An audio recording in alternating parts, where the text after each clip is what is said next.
hospitalized in Dikelia, a British sovereign base area on Cyprus. It's part of British overseas territory that falls outside of Cypriot jurisdiction.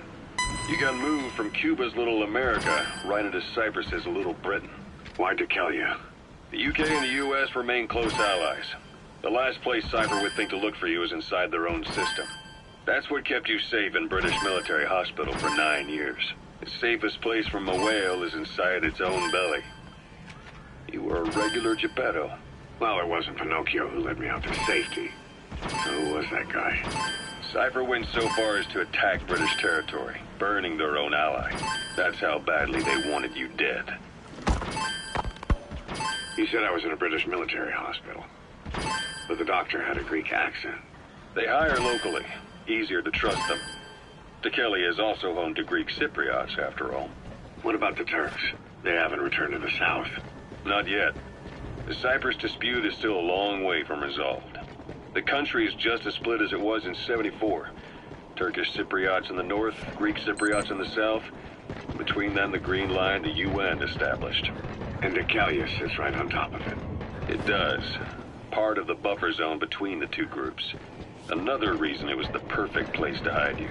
Easy to spot any outsiders snooping around. So how do things stand? Last year, the Turks declared that the Turkish Republic of Northern Cyprus is an independent state, though it's only Turkey that recognizes it. In the past, the Greeks and Turks lived side by side in the same villages. There are reasons to fight. Those came from the outside. Greece, Turkey, Britain, America, they all had their own stake in pitting the two sides against each other. But once you spark something like this, it's impossible to control. Both sides build up grudges like death, without the foresight to see that each act of revenge just fans the flames, and then it's too late for other nations to rush in with peace talks. The embers keep on smoldering. Each nation's arrogance only breeds anarchy. The world is paralyzed by this hunger for revenge. Cyprus is no different.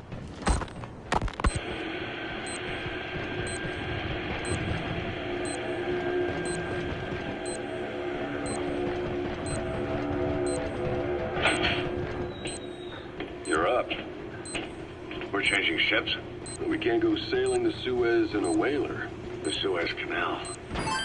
When did they reopen it? Not long after you were attacked.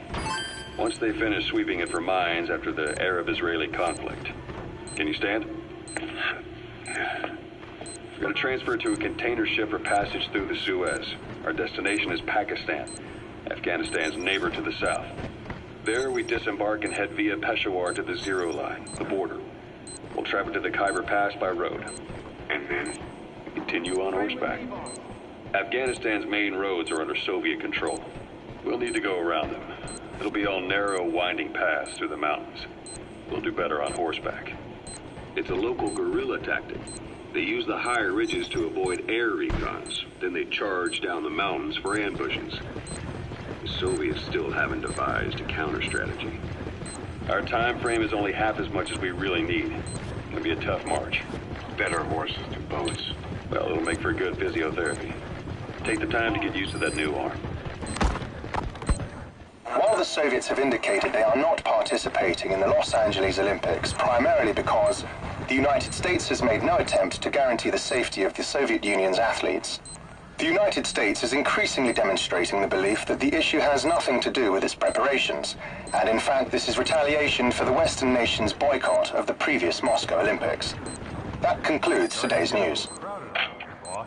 That's quite some news. The Soviet Union not attending the LA Olympics?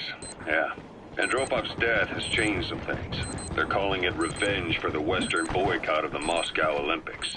Countries boycotted the Moscow Olympics? Yes. In protest of the Soviet Union's invasion of Afghanistan. Miller told me about what happened in the Caribbean 9 years ago. You do remember Miller. You'd formed a private army with him. An army with no allegiance to a nation. I remember, but... I see. You're not sure what's fact and what's a fantasy caused by the coma. It's still all a mess, huh? All I can do is tell you the facts as they were told to me. I've gone easy on you up until now, but this is where the hard stuff begins. 1974, the year before you entered your coma. You were in Colombia, operating with a small unit of men, basically mercenaries. Miller was among them. Miller was trying to find a way to turn his and your talents into a line of work. He was looking to start a business where you would fight on behalf of others around the world, those who needed military force. But the reality was, at that time, you didn't have enough gear to equip your own men. Then Miller came across this client. It was a huge job he was offering, but you had a shot at pulling it off. You accepted it and headed into Costa Rica. The client even threw in an offshore facility in the Caribbean. The mother base, that would be your new base of operations. Miller sure did have a head for business. As your mission went on, your unit grew and grew. More weapons, more money. Before you knew it, you were commanding 300 men. As the organization got bigger, your military powers swelled to match. It got so the international community couldn't afford to ignore you. You were just too damn successful for your own good. You, your men, had worn out your welcome. Everyone was out for you. East, West, First World, Third. It was only a matter of time before someone took you down. And that was XOF. Officially, they're an anti-terror unit under the CIA. In reality, they're Cypher's private strike force. They lured you to Cuba using Chico, the Nicaraguan revolutionary kid, and Paz, a mole who worked for Cypher as bait.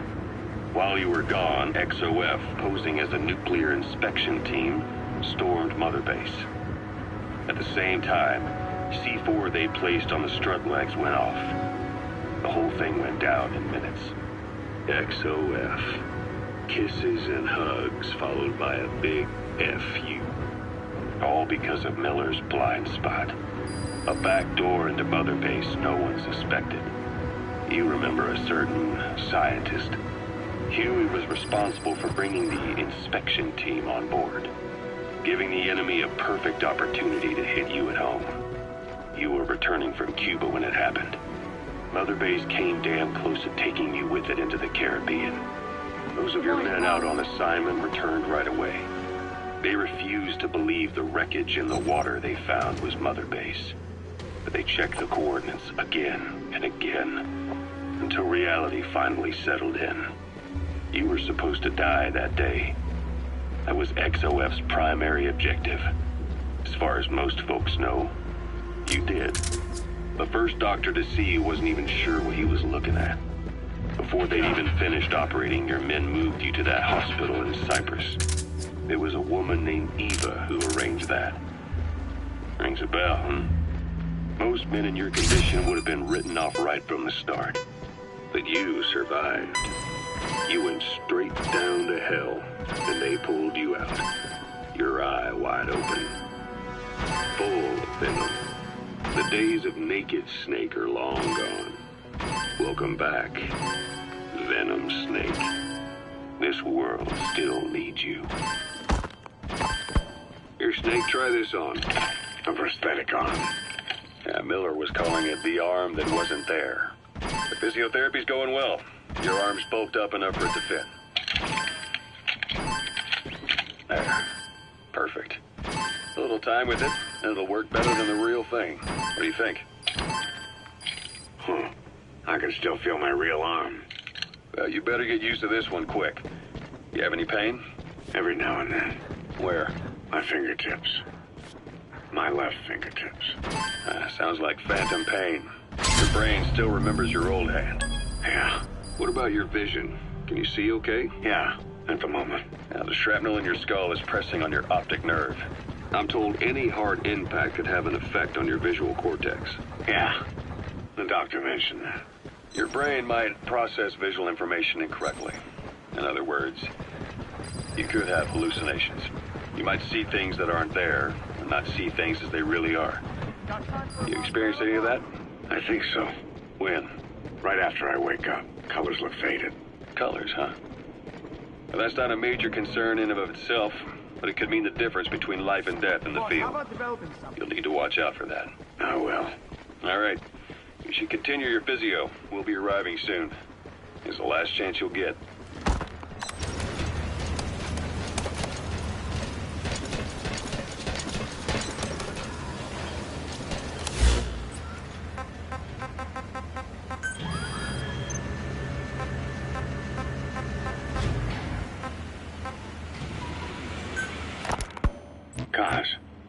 unit that attacked us in the mist. You knew something about them. That wasn't my first run-in with them. It happened right before I was captured by the Soviets. We were on the Zero line that day, the Afghan side, on our way back from training the Mujahideen at a mountain camp in Kunar province. There's a lot of that work in Afghanistan. Most PFs shy away from it because it draws too much attention. But for us, that was the whole point. The job itself went great. We just had to make it back to a tribal area in Pakistan. But all of a sudden, visibility got real bad. It was no sandstorm. Our point man gave this strange report. He said he could see skulls in the mist. Skulls.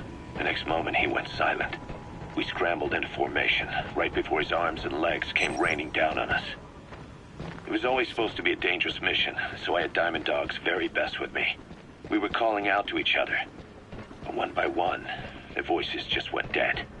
Whatever happened to me, I lost consciousness before I knew it. When I came to, I was in a Soviet camp, tied to an interrogation chair. Could they be some new Spetsnaz unit? No. The ones that interrogated me were just the average rank and file. Whatever group attacked us, the way they moved was just insane. And that mist, appearing out of nowhere. The Soviets don't have tech like that. If they did, Ocelot would have heard about it. I doubt the West does either. Otherwise, the folks at Langley would be sleeping a lot easier. Why'd they come after you? Wish I knew. I'm the only one who survived. Though I don't think they planned it that way. If I was their target, they wouldn't have just handed me over to the 40th Army. Whatever the case, we need to watch our step until we know who they really are. And boss, if you ever do run into them again, don't try to take them on. You just get the hell out of there. When I first started dealing with Zero, with Cypher, it was a somewhat parasitic relationship. So, Ocelot said the number of private forces is increasing, and they modeled themselves after us. they're a far cry from the likes of us. But why? 9 years ago, we made enemies of the world as a nuclear-equipped force, independent of ideology or state. Yes. Sooner or later, the real UN would have stepped in. So why are they giving these PFs free reign? That's our fault, too. What do you mean? What happened 9 years ago was a real problem for a lot of people. An organization as big as ours, with our facilities, was wiped off the map. Not an easy thing to hide. But if our existence came to light, so would the names of our clients.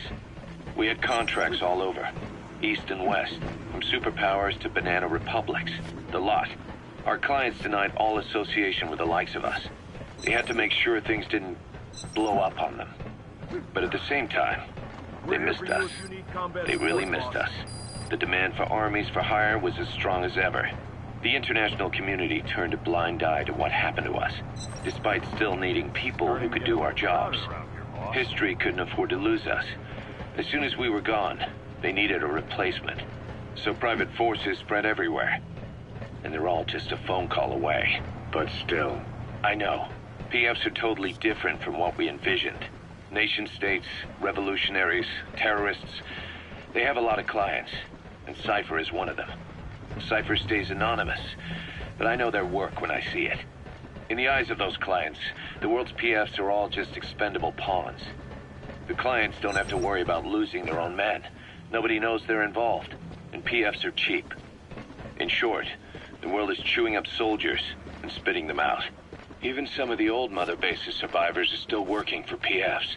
Some guys created their own smaller forces. Others were taken on by emerging PFs. Everybody's gone their separate ways. But none of them are living their dream, because they're not fighting with you.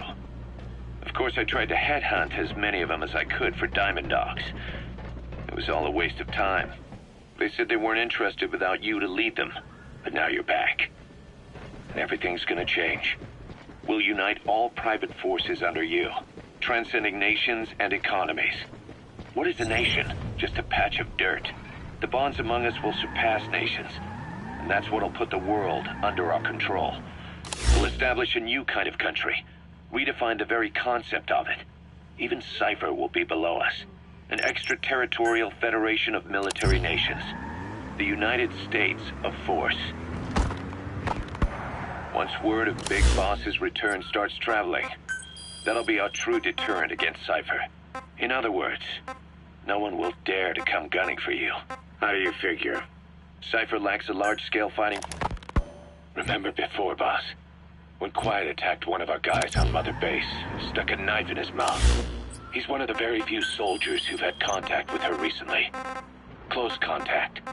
I don't think it's a coincidence that he was among those who became symptomatic pretty early on in this epidemic. Saliva and blood spatter, an open wound, mucosal infection. Whatever is causing this got inside him then. Miller, that is a baseless accusation. The source of the infection is Quiet. Everyone suspects her. We don't know that. And we've come across these symptoms before. The bodies in the water at the oil field facility. Those sick people in the beds at the Devil's House. They're identical to what we've seen while we've been after Cypher. The infection could have come from elsewhere. But at the very least, she does know something. It's not like she's gonna talk. No, not through words anyway. But what about her actions? Quiet held a knife to that soldier back then, before he became symptomatic. There must have been a reason for that. A reason for shoving a knife down the throat of one of our men. What if she's capable of identifying who's infected? What if she was trying to stop the infection but couldn't communicate that to us? The answer to that, the source of the infection, might be in the mouths of the infected. You think there's some kind of clue in their mouths? I don't know. But maybe there's something about the mouths of those who've become symptomatic, something in common. Something their mouths have in common. Forget it. We can't trust her. Even if she can spot the infected, I don't want her help. I understand how you feel. But this is something to go on. Can't you see it's just like I said? Bringing her here was a big mistake. Quiet is gonna be the end of us. Stand down. You've got zero proof. Try to keep an open mind on this, boss. There has to be a way to identify who's infected.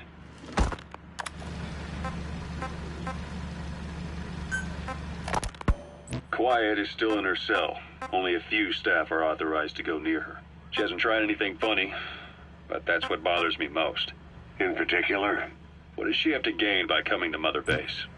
I first thought she was under orders from Cypher to take you out. She didn't manage it in Afghanistan, so round 2 happens here. So I lighten the guard. And that lock on her door is a joke. You gave her an opening. And? Well, she hasn't killed you yet. And I hate to say it, but she's had plenty of chances. You made me the bait. Poisonous bait. What better? Anyway, she didn't bite. Quiet is keeping her silence. So I'm left with no idea again what she's doing here. We tried communicating with her through writing. That didn't work either. Whether she's illiterate, dyslexic, or just plain stubborn, she won't cooperate. I just don't get it. If she tried to contact the outside, it'd be picked up by our counterintelligence net. But it's clean. There's no sign she's had contact with the staff, base facilities, nothing. She's almost got the men wanting her to try something, just to find out what she's up to. And she's in there putting on the failed soldier look, all downcast eyes and defeated sighs. But she doesn't kill herself. She can't be trying to leave Cypher and surrender to us. So what's the verdict? This may sound optimistic, but here's how I see it. Quiet came here to fulfill some objective. To kill you, maybe to destroy Diamond Dogs. Whatever it was, before she could do it, something changed her mind. Yes. When I look at her, I sense hesitation. You think she'd betray Cypher? Can't say for sure.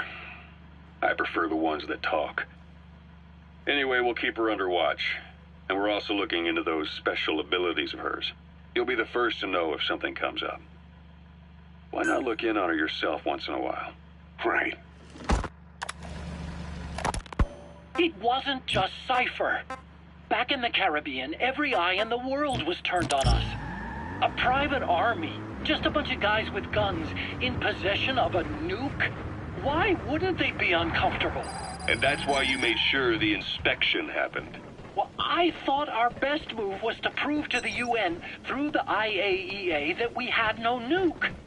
Of course, I was against us having it in the first place, but that was Snake's decision. The boss wasn't responsible. Well, don't get me wrong, I still believed in Snake. I thought I was making the best decision for all of us, that's all. I figured we should get a third party to exonerate us before proof of the nuke did get out. And who better to do that than an organization with international authority?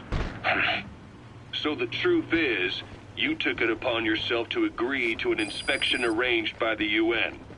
Only the inspection was a ruse, and Cypher's strike force, XOF, showed up instead. I had no idea that would happen. Enough bullshit! Oh, sure, like I could have known. You know, I was just trying to prove our innocence to the world.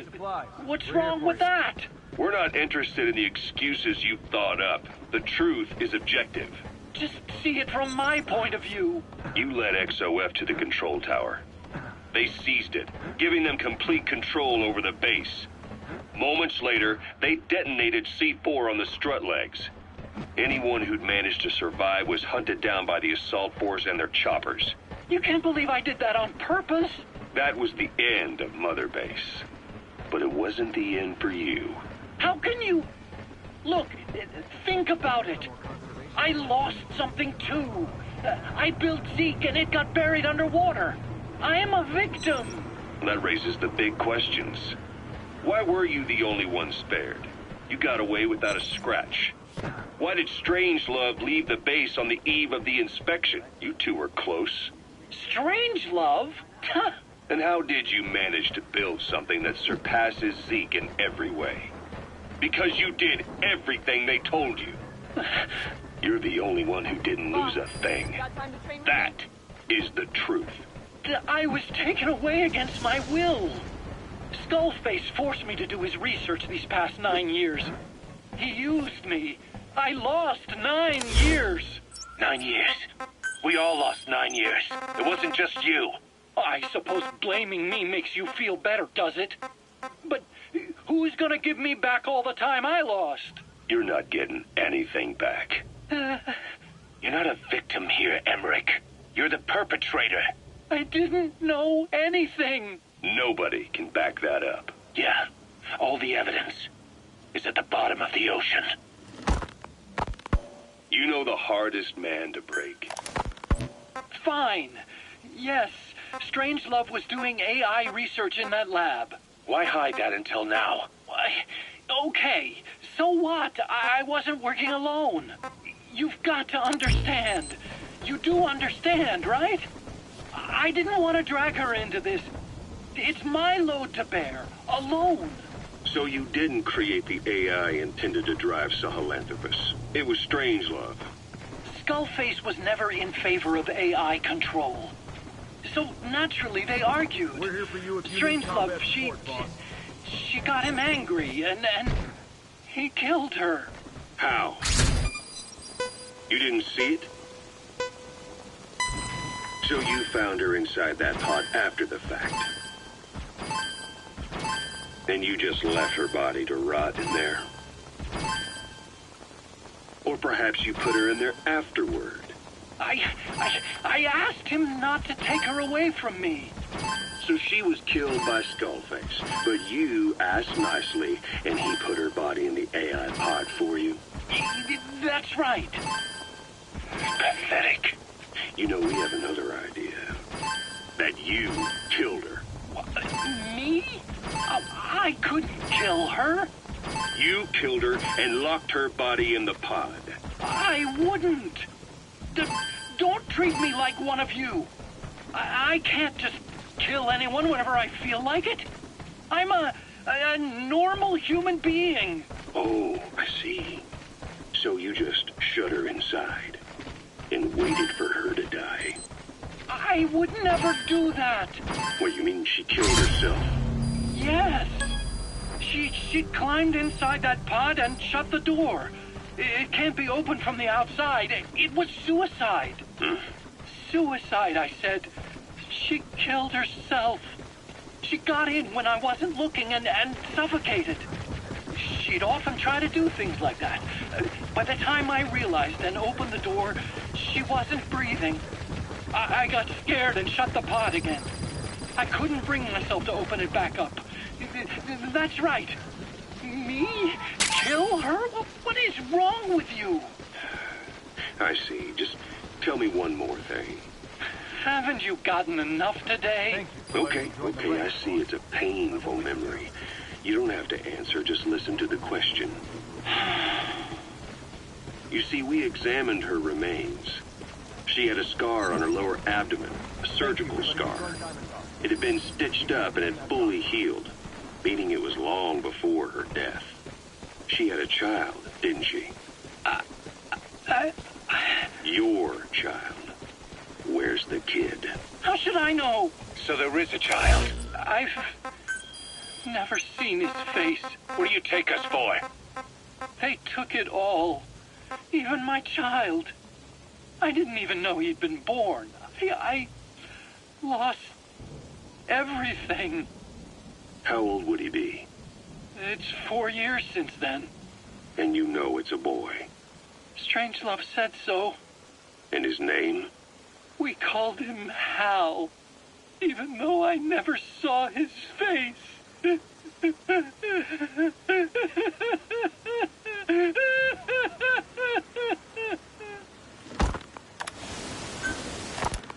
What was your goal in having the children repair Sahelanthropus? I just answered their questions.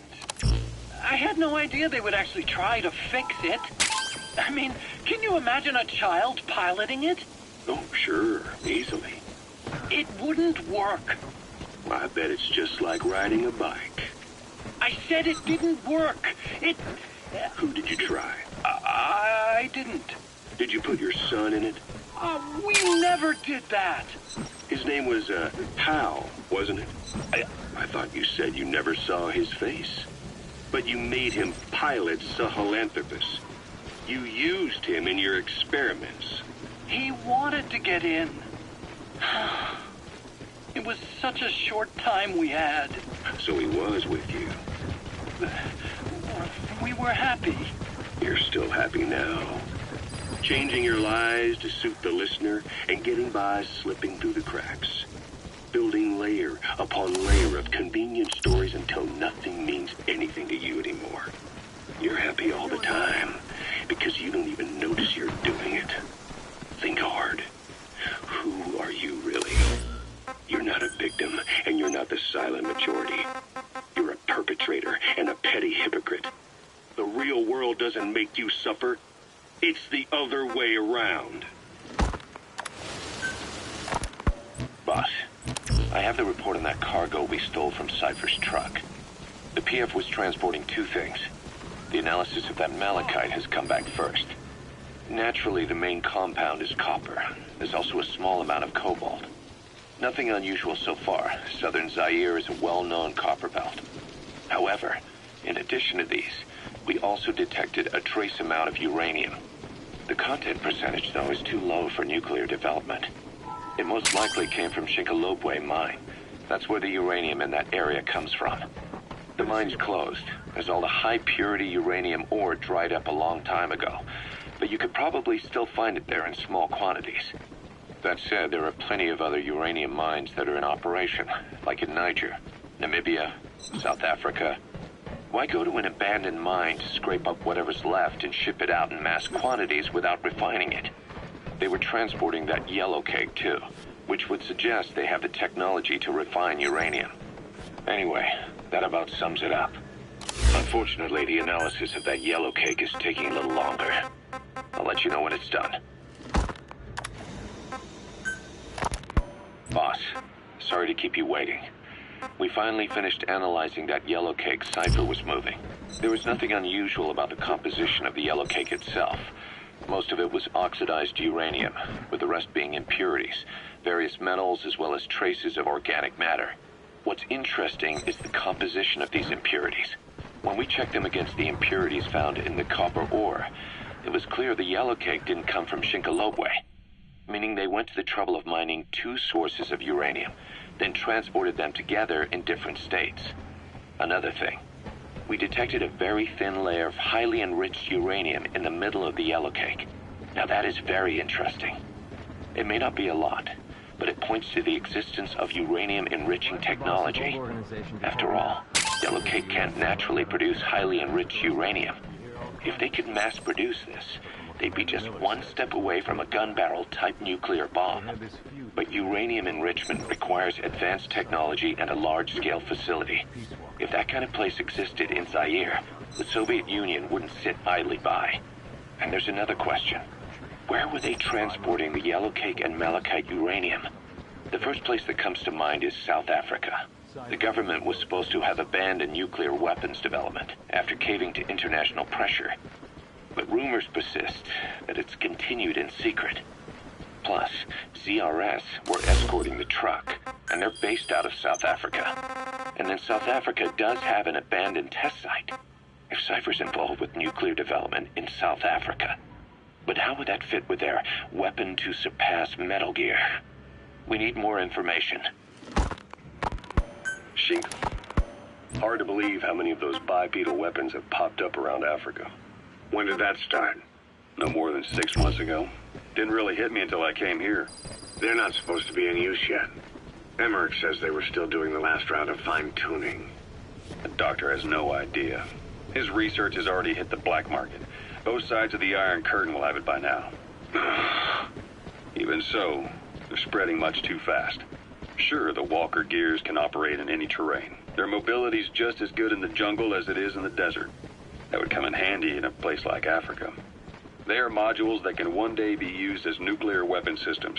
And with that in mind, the numbers are way too large. There must be another reason they're so widespread. Like what? It's all about needs. To small-time outfits like most of these private forces, this product is a dream come true. Hell, it goes beyond PFs. This is the ultimate weapon, the forbidden fruit, for anyone with an enemy to fight and people to defend. The nuclear deterrent. Exactly. Sounds familiar, huh?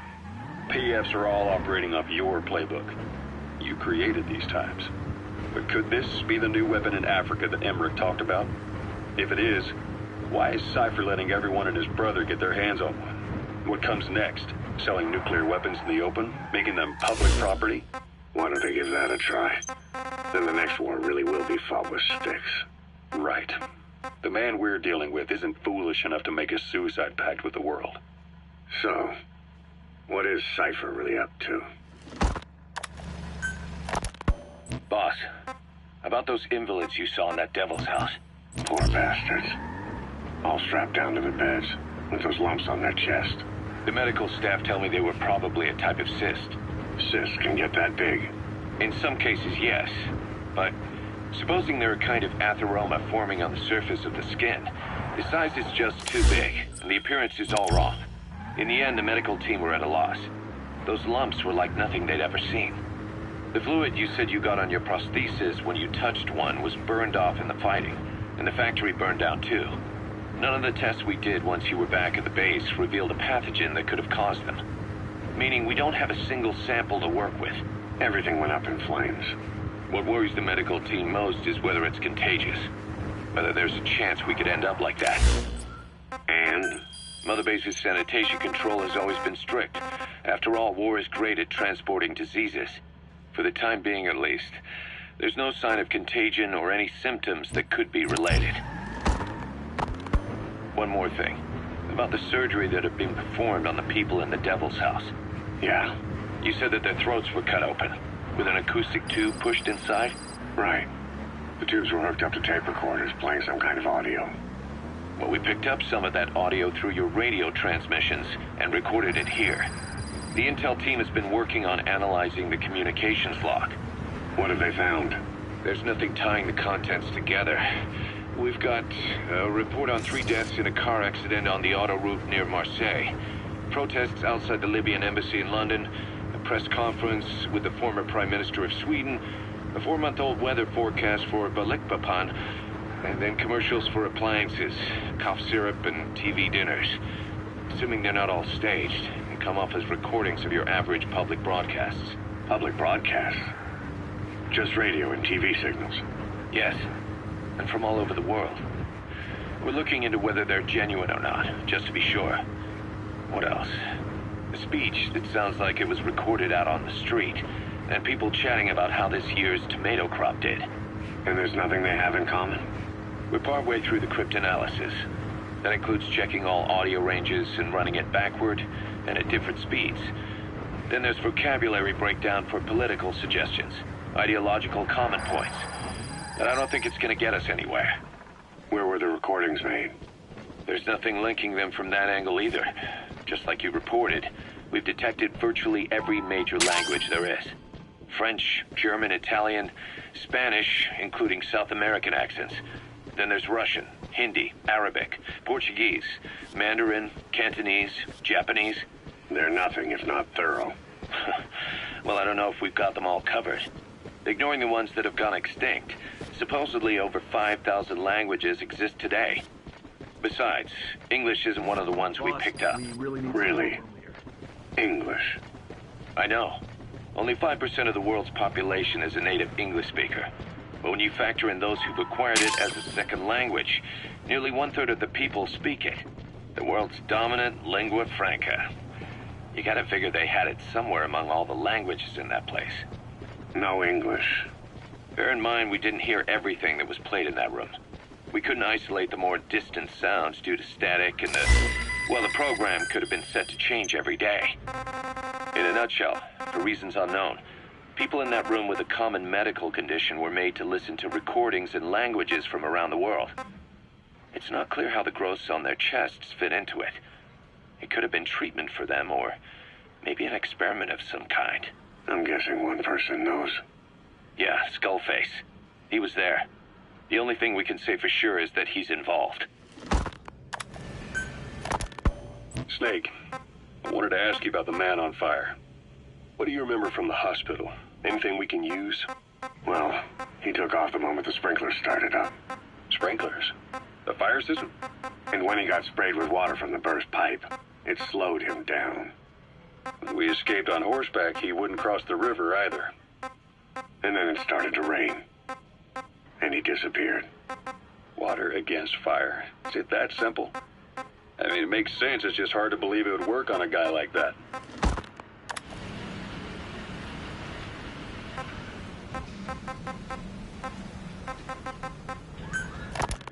Boss, we've got the results of Eli's genetic tests. We can finally put this worry behind us. We used the PCR technique and conducted DNA fingerprinting of the copied DNA sequences. Neither is mainstream science yet, but the concepts and procedures are sound. Both tests say there is 0% chance that the two of you are blood relatives, meaning the results are negative. He's not your son, nor is he your clone. He's just another person. It was 12 years ago that Zero made plans to clone you. Eli's age and appearance certainly are a good fit. I admit the first time I saw him, I did a double take. But it looks like we were worried for nothing. Eli isn't your clone. Though you might still have one somewhere out there. But if Eli isn't the boss's clone, why does he seem so obsessed with him? Not to mention having one hell of an attitude for his age. I don't know. Learning the truth about himself, cursing the fact he's a clone, bearing a grudge against selfish adults, and coming to hate who he was cloned from. Big boss. If that were really the case, I could understand it. I might even feel a bit sorry for him.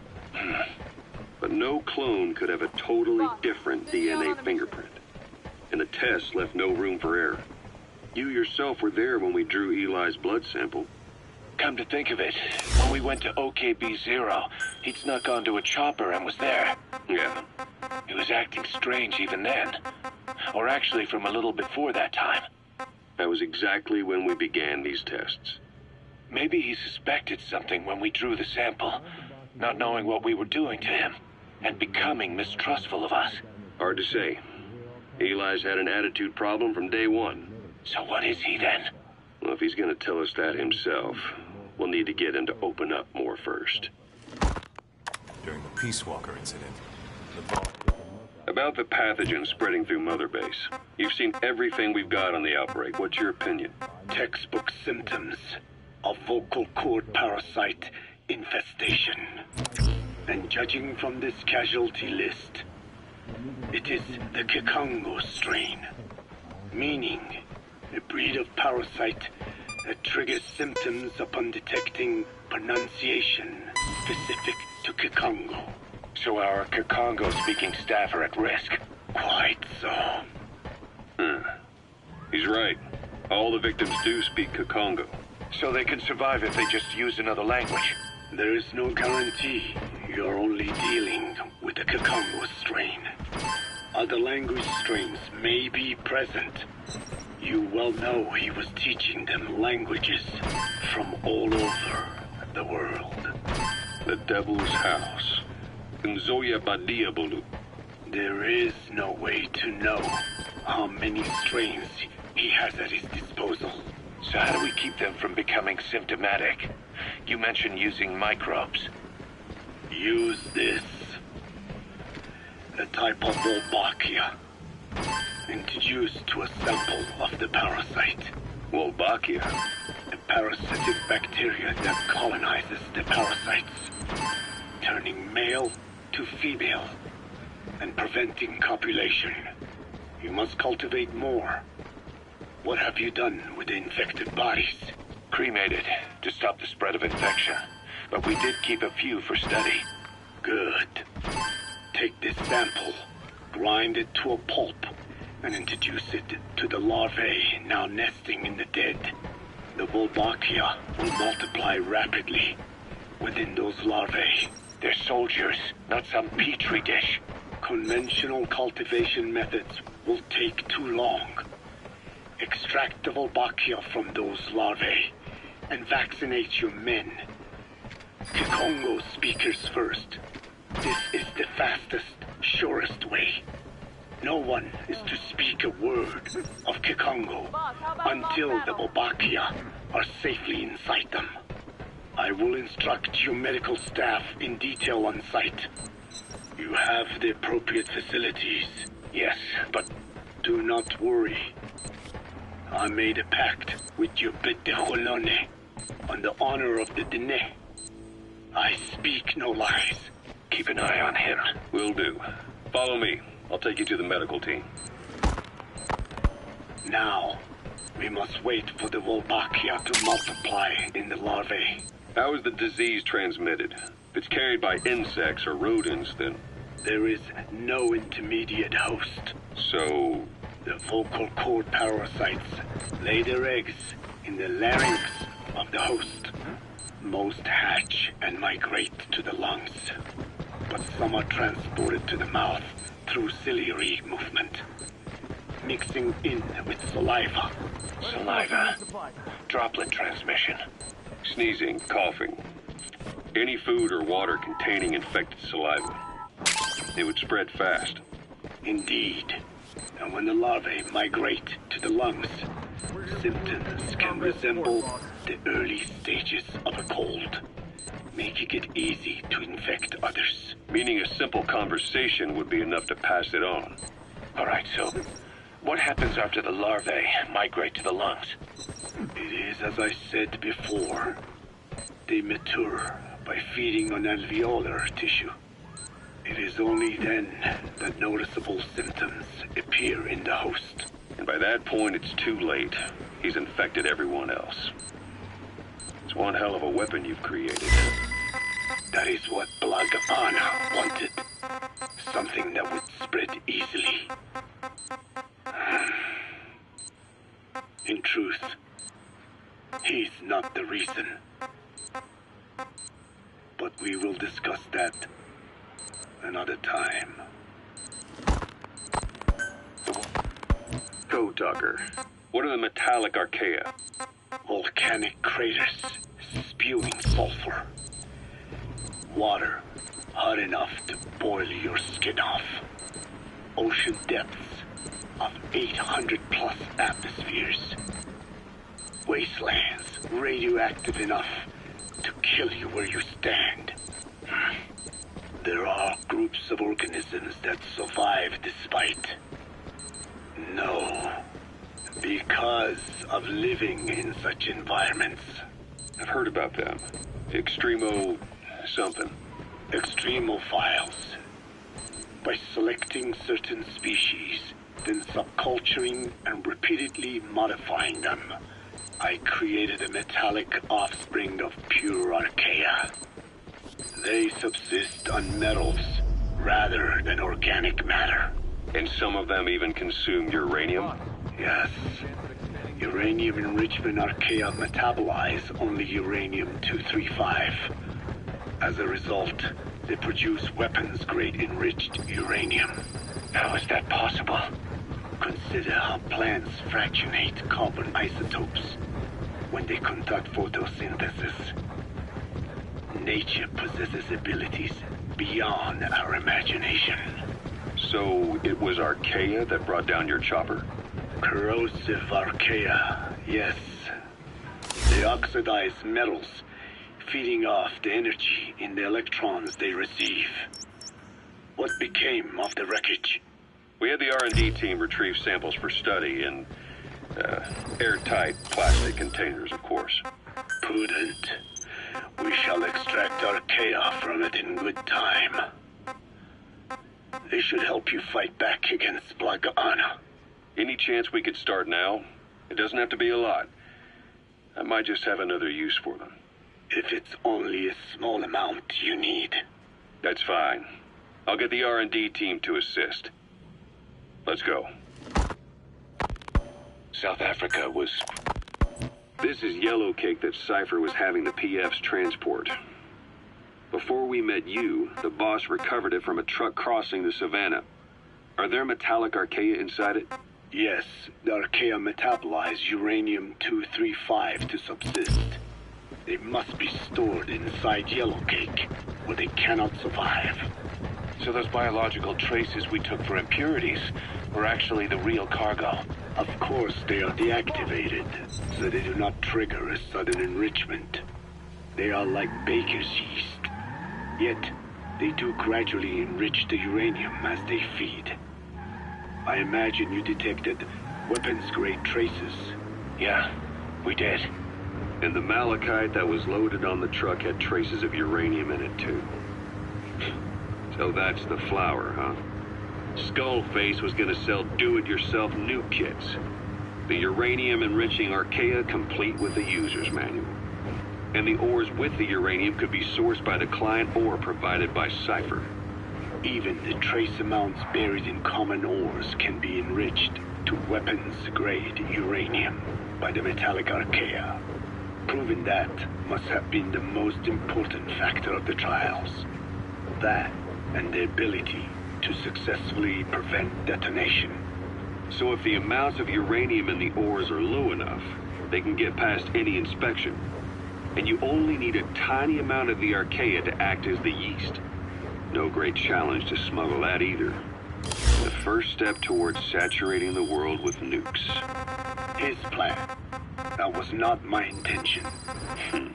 My only goal in developing the metallic archaea was to save the Dene. What made you think a tool... The one that covers. The parasite that lives on the surface of the skull's bodies is what gives them their power. Similar to my children, who live in my skin. I modified the parasites I isolated from the body of that old man, differentiating them with various abilities. One that can blend perfectly into its surroundings by exposing the pigments in its cells at will. Another that, by harboring multiple species of metallic archaea, can oxidize and reduce metal. Isolating the one that covers and transplanting it into an artificial medium should provide the same abilities as the skulls, but they can only subsist within a human body. Once transplanted into the medium, they will eventually die. Another thing, the weakness of the one that covers is desiccation. Their surface moisture loss is greater than ours. The reason they give off mist is to alleviate this by releasing the salts inside them as microparticles. Water vapor condenses around them, appearing as mist. But this dries out the atmosphere until they cannot even produce mist. And once their supply of water from the host runs out, the parasites are in danger. They, along with their host, enter a form of suspended animation. However, A similar effect occurs if they come into contact with a large amount of water. Rain, for instance, the one that covers will temporarily abandon other processes in its eagerness to absorb the water. Pitijolone. Make the weather your ally. Why activate Sahelanthropus in Afghanistan? This is how Skullface wanted things to play out. The Soviet Union secretly develops a new type of nuclear weapon and successfully deploys it in Afghanistan. Revealing the existence of Sahelanthropus results in a return to the glory days of the Cold War. The threat it poses reignites the nuclear arms race between the world's major powers. The demand for nuclear weapons increases around the globe. What if you then introduced a nuclear weapon anyone could get their hands on? Non-nuclear nations, militant groups of all shapes and sizes, they'd all jump at the chance. Sahelanthropus was a marketing tool to sell nukes all around the world. But I think it's safe to say that plan was stamped out before it got up and running. The world's intelligence agencies never did turn up anything conclusive on it. After all, Sahelanthropus vanished before word could spread. Everything that's happened is already a fading memory, never to join the pages of history. Except for Cypher. Cypher won't forget. They'll already be working on something, quietly, beneath the surface. They'll use the pieces of data scraped together from this incident to build their own bipedal weapon. It'll take them a long time to complete it, but for now, the greed sector have found their new life's work. We'll have to be ready too. Skullface, real name unknown. Born in Hungary, more specifically northern Transylvania, after it reverted to Hungary from Romania. While he was young, the country allied with Germany as part of the Axis powers, but later during the war, it came under Soviet occupation. The Hungarians struggled for independence, but the Soviets came down hard. Just like he said, time and again the country was ruled by a foreign tongue. When he was a young boy, he lost his native language. The bedrock for any developing child did it too. He'd gotten revenge for his people, but he wasn't finished. Skullface defected to the West, eventually ended up with the SAS. That's where he met Zero. It's possible he began planning this whole thing back then. It's hard to say. In any case, Zero made him his XO. He always did have a thing for oddballs. But this one was set to lead a unit no one else would know about. When Zero created Fox, he also formed XOF as a support team. An unconventional special forces unit designed to support Fox, make it stronger, with Skullface giving the orders. Zero never even told the boss about it, nor the CIA, naturally. If Fox was Zero's silver bullet, XOF was the recoil when he pulled the trigger. Just like Newton's third law. While you were with Fox, Skullface was operating behind the scenes. Sometimes as your backup, sometimes as a mole or a scout, sometimes as your cleanup crew.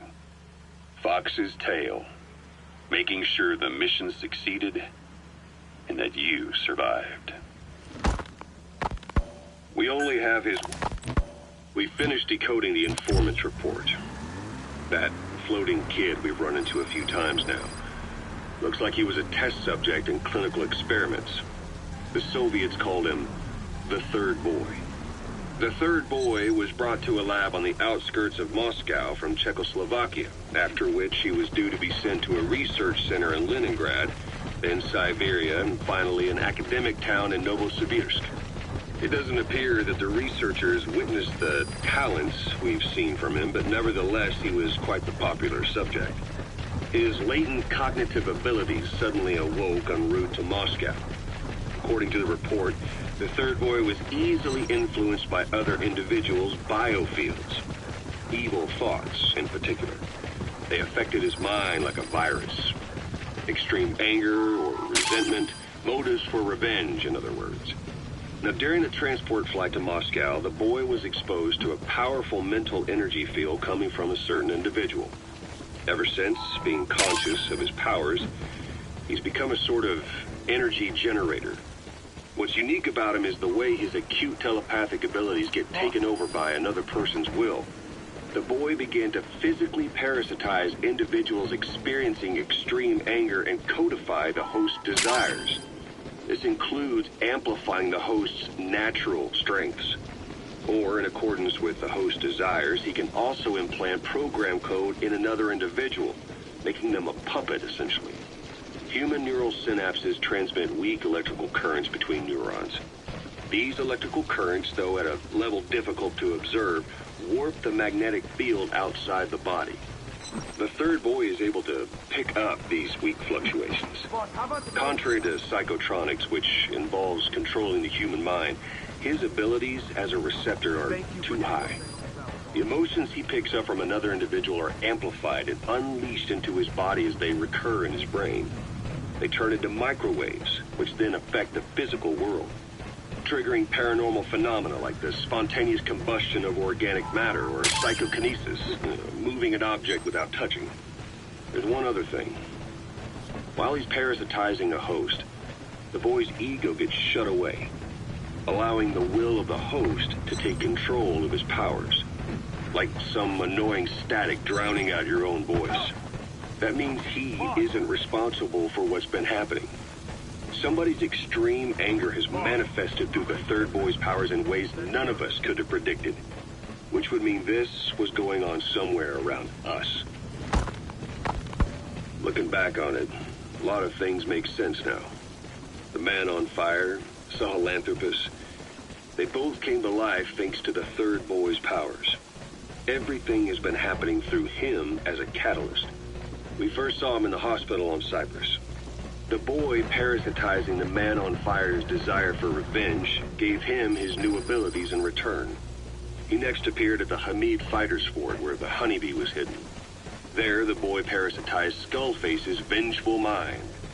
He controlled Sahelanthropus, making it do whatever Skullface wanted. Same goes for when we extracted Emmerich onto the chopper. When he appeared at the Devil's House in Central Africa, Skullface's will controlled the man on fire via the third boy's powers. Everything is clear up to this point. But even the informant couldn't pinpoint who the host was in the cave within Surat power plant. Sahelanthropus suddenly became active, then crushed not only the man on fire, but Skullface as well. Surely neither of them could have been the host. Who else was at that location and bore anger more extreme than either of them?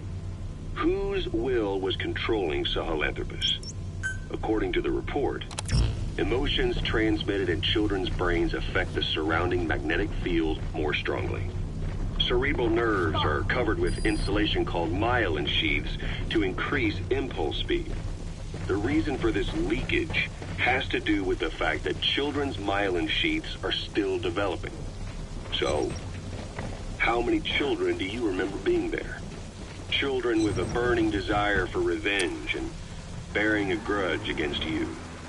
I can think of only one. Eli. We don't know what kind of life he's had, but the resentment he's shown toward adults is nothing short of extraordinary. The third boy resonated with Eli's mind.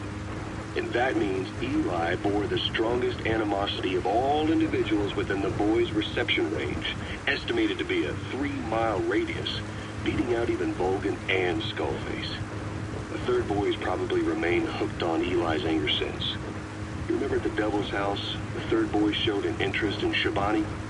That must have been his ego making a rare appearance. He may possess abilities far beyond anyone else in the world, but he's still a kid. Maybe them both being kids was enough to bring them together. And if so, maybe with Eli, he isn't feeding off him, but acting in symbiosis with him. So what kick-started the third boy's powers? If we look at the location and time that his plane went down, we can make a pretty good guess. When the plane experienced the burst anomaly, it gave an accurate report of its position to a control tower, due north of the Black Sea, 125 miles east of Kiev. Dead south on the Black Sea is Cyprus's Green Line. So the plane's position was directly north of the hospital where you'd been asleep for 9 years. And this anomaly was reported at exactly the same time that you woke up. The plane was enveloped in flame from the inside out. The fuselage burnt to ashes. There were no survivors, at least not publicly admitted. Your thoughts formed a synchronicity with the boy's psyche and were amplified inside his brain. That would have been more than enough to trigger his abilities. Your rage was like a big bang in his head, blowing the lid off his powers. The boy was then secretly moved to the lab outside of Moscow where Volgin was comatose. There, Volgin's thoughts resonated with the boy and he was awakened. Volgin became the man on fire, hell-bent on getting revenge on you. His instincts led him straight to you. Skullface knew Volgin from Operation Snake Eater, or perhaps from even before. Monitoring this pair of extraordinaries, he discovered the hospital and sent his assassin and XOF. Skullface was probably watching the situation from close by. Then, realizing how useful these two test subjects could be, he approached them. Reacting to Skullface's thirst for revenge, this time the boy let Skullface's will control Volgin. Volgin, at times driven by personal revenge, at times through Skullface's will, kept on moving, though his body was little more than dead meat. Perhaps there were moments where even your thoughts affected him as well. But without the boy's power, it was like the plug had been pulled from the socket. Everything was powered by anger, malice, revenge. This is how the end of the report sums things up. Both the third boy and the man on fire were originally test subjects of paranormal research for military applications, like telekinetically controlling the leader of an enemy nation and making him launch a nuke, or stopping the heart of someone on the wrong side of the Berlin Wall, experimenting with latent human abilities. They were used as tools of the Cold War. The boy's only crime was being born with unique gifts. But he was sacrificed on the altar of war. His life reduced to slavery under other people's wills. Turned into a living weapon with no will of his own. And eventually the only emotion he could feel must have been the desire to get revenge for the hand he'd been dealt. Boss, it's you that awakened the boy's powers. But there's more to it than that. I guess the anger emanating from you was something he could truly relate to.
We gave Ralph that kid who died in the accident, a burial at sea.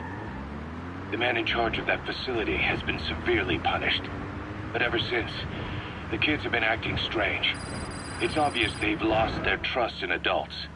I was getting reports of them ignoring the staff, or getting insolent, and even violent. And a few days later, several of the kids did a disappearing act. They snuck into choppers and shipping containers and got off base. Why? Your guess is as good as mine. These kids were born in a war zone and forced to grow up as war fighters. If they're left alone, war is how they'll die. But I thought we showed them there are other reasons to live.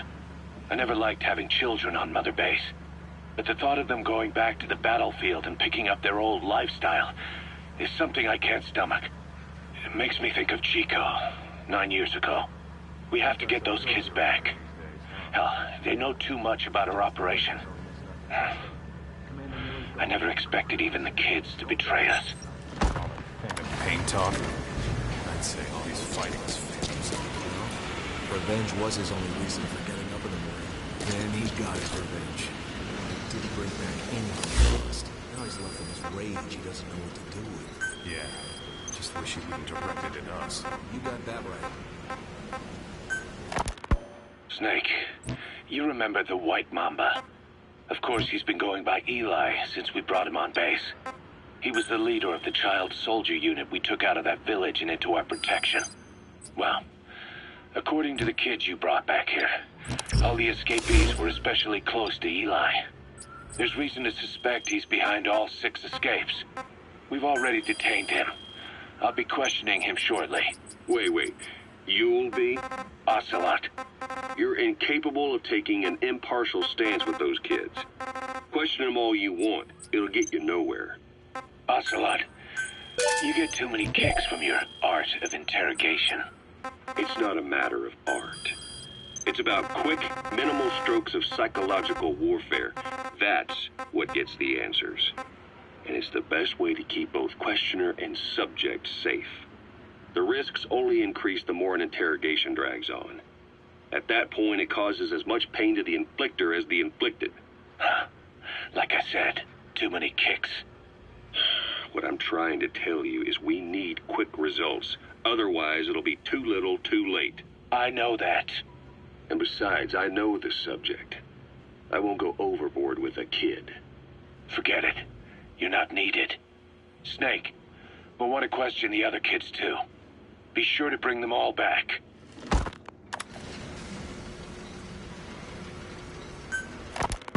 Snake, about the escaped children. Eli confessed. The way he tells it, they wanted to go back to the battlefield. Don't rob them of their freedom, he said. If you bring them all back, there will be consequences. Next, he'll be asking for our surrender. Consequences? What consequences? No idea. That's all I have for now. You're too attached to those kids. Stop protecting Eli. Listen to yourself. Let me question him, and we'll get some real answers. Not necessary. I'll report as and when. Boss, we found weapons in the children's section of the living quarters. As you know, weapons are strictly off limits. We've got some rule breakers. The weapons we found were handmade.